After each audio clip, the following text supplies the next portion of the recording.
대한민국 경제의 버팀목인 수출이 최악의 위기에 빠졌습니다. 지난 1월에 무역 적자가 역대 최대 규모인 127억 달러를 기록했습니다. 단 1개월 만에 작년 전체 적자의 27%를 넘어섰습니다. 앞으로 중국 경제와의 탈동조화, 자국 중심주의 확산 같은 구조적 변화들이 더욱 심해질 것입니다. 장밋빛 환상을 유포하면서 현실을 도피하지 말고 통상 전략을 원점에서 재검토해야 될 시점입니다. 중장기적인 산업 전략도 새롭게 짜야 합니다. 특히 탄소 중립, 그린 기술 패권 경쟁 시대를 선도하기 위해서 밑그림을 마련해야 합니다. 우리 민주당은 한국판 IRA법을 준비하겠습니다. 재생에너지와 그린 산업에 대한 투자와 소비를 촉진하고 관련 인프라 확대를 적극 뒷받침하는 그런 내용의 법안이 되겠습니다. 전 세계가 미래를 향해 뛰고 있습니다.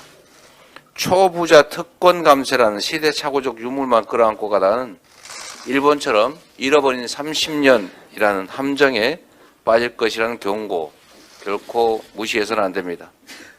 시장 만능주의에 빠져서 시장이 모든 것을 해결할 것이다 라는 시장 방치주의 또한 경계해야 될 부분입니다. 물가 폭등과 찔끔 대책으로는 지금의 이 난국을 돌파할 수가 없습니다. 정부의 공공요금 폭탄이 민생 경제를 고사시키고 있습니다. 지난달 소비물가 지수가 무려 5.2%나 올랐습니다.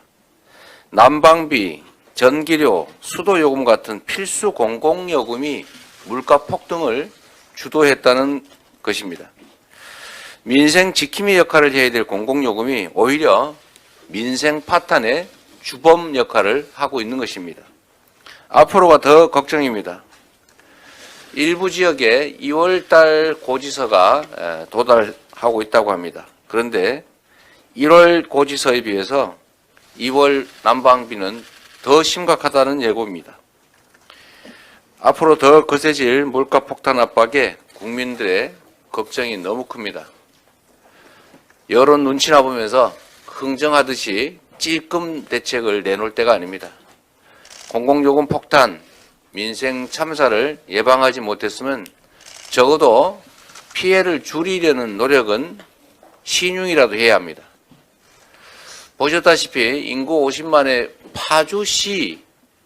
파주시장도 할 수 있는 일을 중앙정부가 대통령이 할 수 없다는 것은 말이 안 됩니다.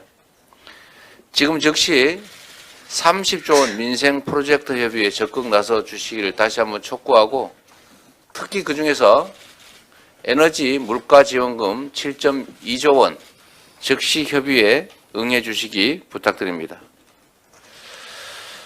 내일 모레면 12구 이태원 참사 100일을 맞습니다.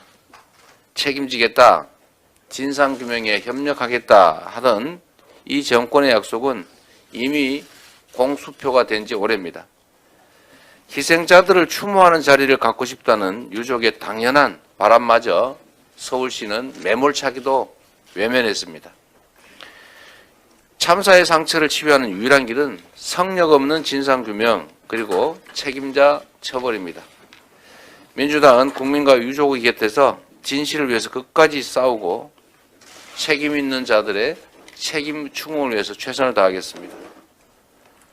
국민께서 부여한 책임을 결코 회피하지 않겠다는 말씀을 드리면서 다시 한번 유족들께 위로 말씀드립니다. 감사합니다.